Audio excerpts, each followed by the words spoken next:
ओम गुरुर्ब्रह्मा गुरुविष्णु गुरुर्देवो महेश्वरः गुरुर्साक्षात् परं ब्रह्म तस्मै श्री गुरुवे नमः। आज की कथा में रामायण में वर्णन आता है कि पत्थर के ऊपर श्री राम ये 3 अक्षर लिखते हैं।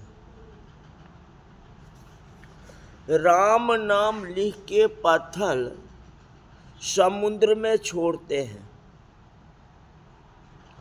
राम नाम में ऐसी शक्ति है जो राम नाम से पत्थर तैरता है, डूबता नहीं है। श्री राम देख रहे हैं जो पत्थर के ऊपर मेरा नाम लिखते हैं, अब मेरे नाम से पत्थर तैर जाता है।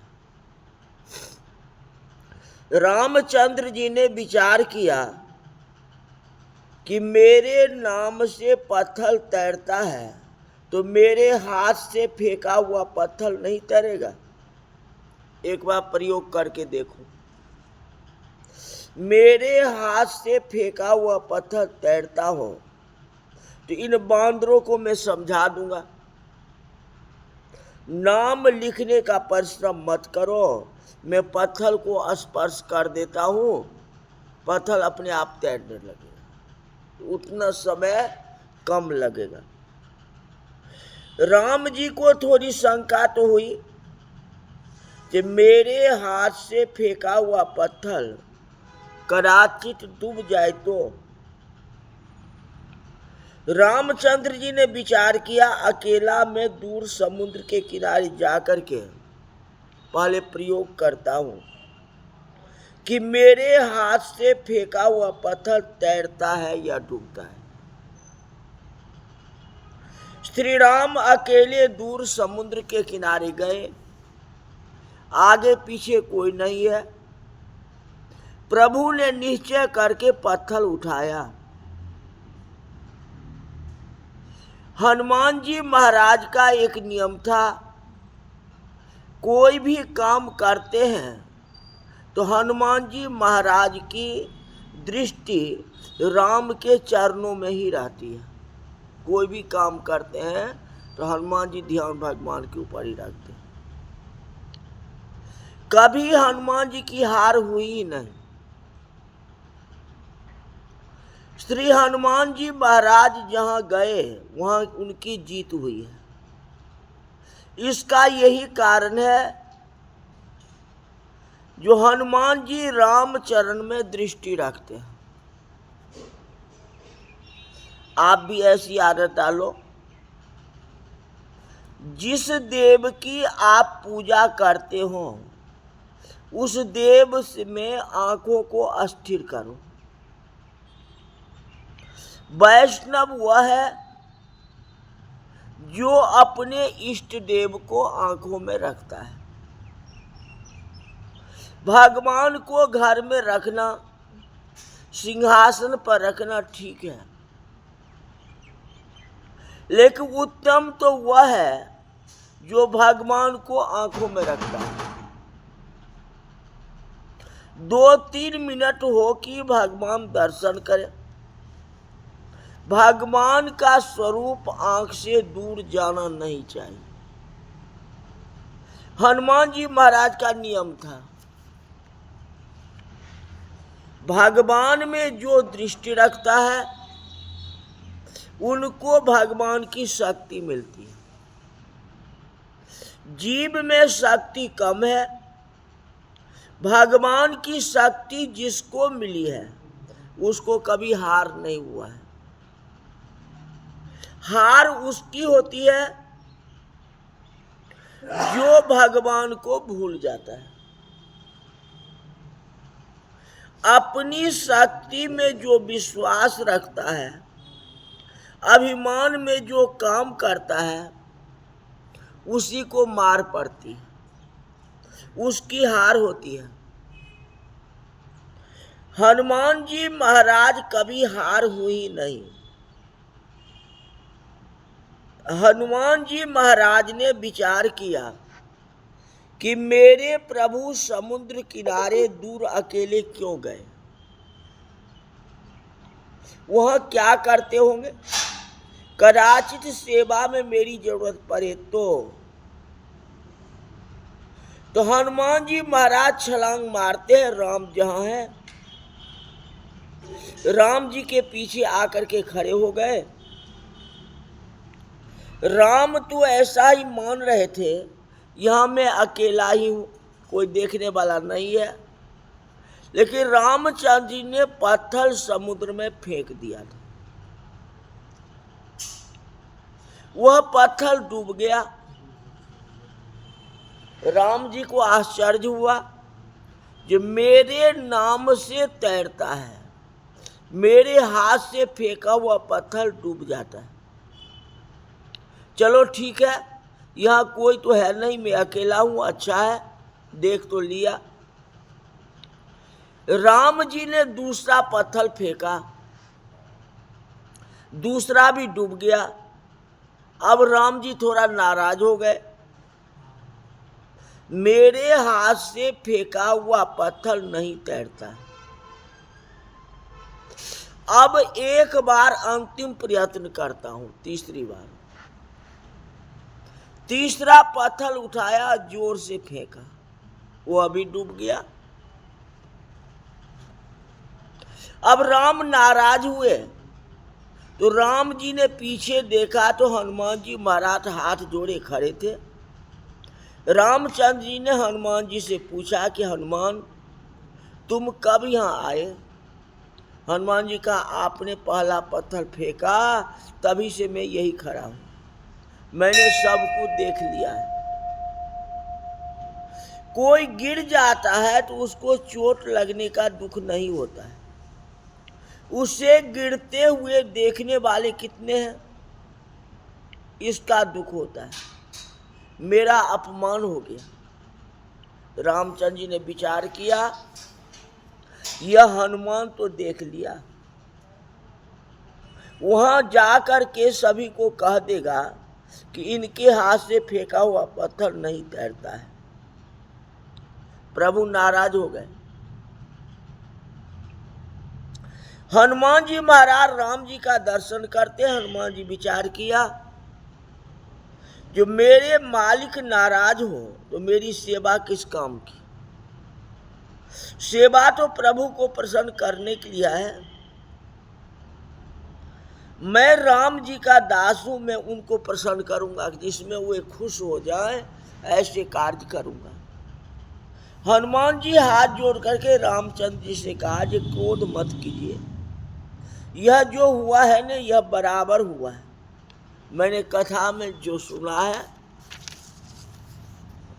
जो शरण में आता है, जिसको भगवान अपना लेता है, राम जिसको हाथ में रखते हैं वह तैरता है, मेरे राम जिसको फेंक देते हैं वह डूब जाता है। यह जो हुआ है बराबर है। आप जिसका त्याग करेंगे वह तो डूबेगा ही, आप जिसको अपनाएगा वही तो तैर जाएगा। जब ऐसा अर्थ समझाया तो राम प्रसन्न हो गए, कहते हनुमान तुम बड़े बुद्धिमान हो, मैं जानता नहीं था, मैं तो ऐसा ही मानता था कि तू बड़ा बलवान है ना, जैसा बलवान है वैसा ही मेरा हनुमान बड़ा बुद्धिमान है। रामचंद्र जी प्रसन्न हुए। हनुमान जी को रामचंद्र जी ने पद भी दान कर दिया। जितेन्द्रियं बुद्धिमतां बलिष्ठं, जो हमारा मत था उसके अनुसार तूने मुझे बता दिया। जो प्रभु जिसको आप हाथ में रखोगे वो तो हाथ में ही रहेगा, आपके पास रहेगा, जिसको आप फेंक दोगे उसकी तो मुक्ति हो जाएगी। आप फेंके हो ये बात नहीं, वो तो चला गया, उसको मुक्ति प्राप्त हो गई।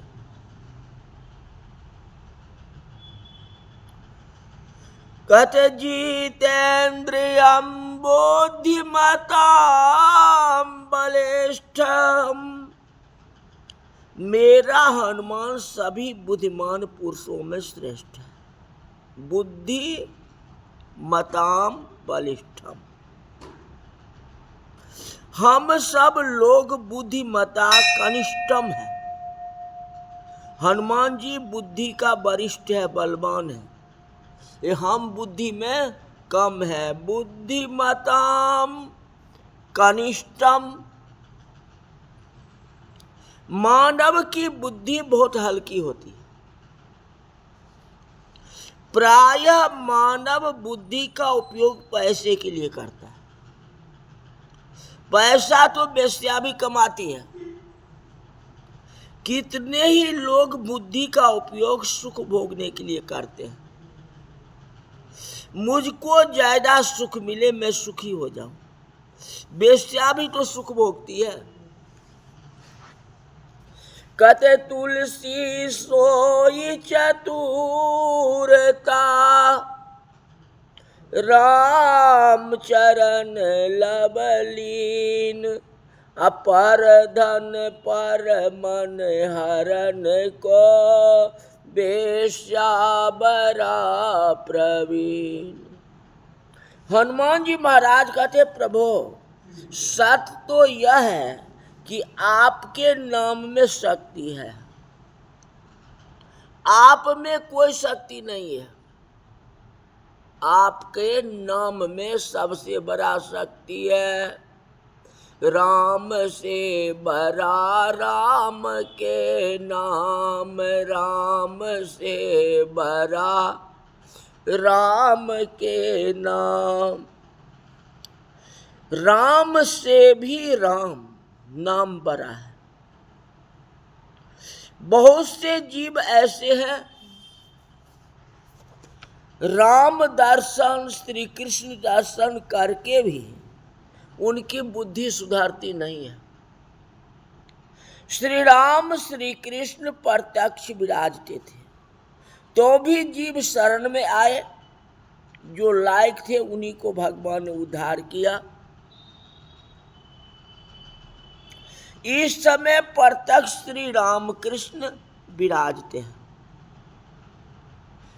रामायण में भी लिखा गया, जो महामुखिया जो पावही, अते तनु तज सुर लोक सिधावही।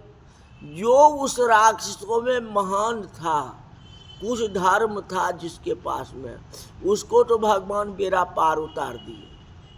वे तो भगवान की शरण में चला, मुक्ति को प्राप्त हुआ। सब नहीं हुआ, सभी राक्षस को उद्धार नहीं हुआ है। जो उसमें मुख्य जो भगवान का भजन करता था, भगवान में थोड़ा स्नेह था, ऐसे मुखिया को, ऐसे प्रमुख को भगवान जो है मुक्ति दी है। ते तनुता जी सुरलोक सिधारे, कहा जाओ तुम सुरलोक में। कुछ किंचित कमी हो गया जो रावण के साथ हो गया, इसलिए तुम्हारी ये गति हुई।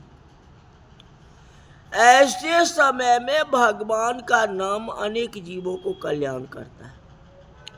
प्रेम से भगवान का नाम का जाप करो। 1000 जप या 6 महीने तक करो, 21,600 बार रोज दिन जाप करो। क्योंकि सांस की गति कितनी है? 21,000। तो प्रत्येक श्वास में भगवान का नाम होना चाहिए। तो 1 घंटा में हम लोग 900 बार श्वास छोड़ते हैं। 1 घंटा में 900 बार श्वास होते हैं। तो 24 घंटा में 21,000 श्वास हो गया। तो प्रत्येक श्वास में भगवान का जप होना चाहिए।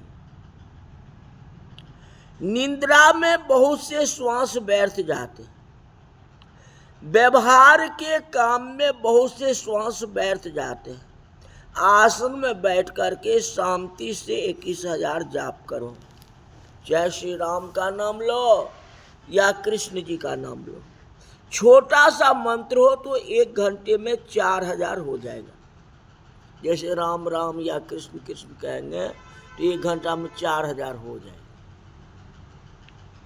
आप करके देखो, कल का मुहूर्त बहुत अच्छा है, कल से ही आरंभ करो। आज सुनिए, आपने घंटा में 4000 राम राम आराम से कर लो। नहीं 4000 तो 3000 तो कर लेंगे, तो 3 सते 21 हो जाएगा। लेकिन 6-7 घंटा तो आपको खुद बैठना है। अब बैठोगे तब ना। 6 महीने तक करके देखो। 6 महीना जो नियम से 21,000 बार भगवान का नाम लेता है, तो 6 महीने के बाद उसका अंतरात्मा बोलेगा जी हमें क्या करना है। मन आपको बदल जाएगा। आप चाहोगे रोज दिन जो है भगवान का ही नाम लोगे, पूरा दिन बैठ बैठ करके। ये 6 महीना नियमित तो करें, मन शुद्ध हो जाएगा और भगवान के प्रति मन जो है आकर्षित हो जाएगा। मेरा मन बहुत पाप करता था, मेरे मन में खराब विचार बहुत आते थे। अब जो है पाप कम हो गया और धर्म ज्यादा हो गया। इस तरह से अभ्यास करके देखो, करत करत अभ्यास के जड़मति होत सुझा। तो 6 महीना में तो भगवान का नाम लेकर के देखिए क्या हटा। नहीं 4 घंटा 2 घंटा ही करो राम राम। नहीं 21,000 तो 21 के आधी तो हो जाएगा, 10-11 हज़ार तो हो ही जाएगा। 10,000 भी पर डे करेंगे ना तो भगवान कृपा हो जाएगी, तो बड़ी बात नहीं। कोशिश करके देखें। बोल वृंदावन बिहारी लाल की।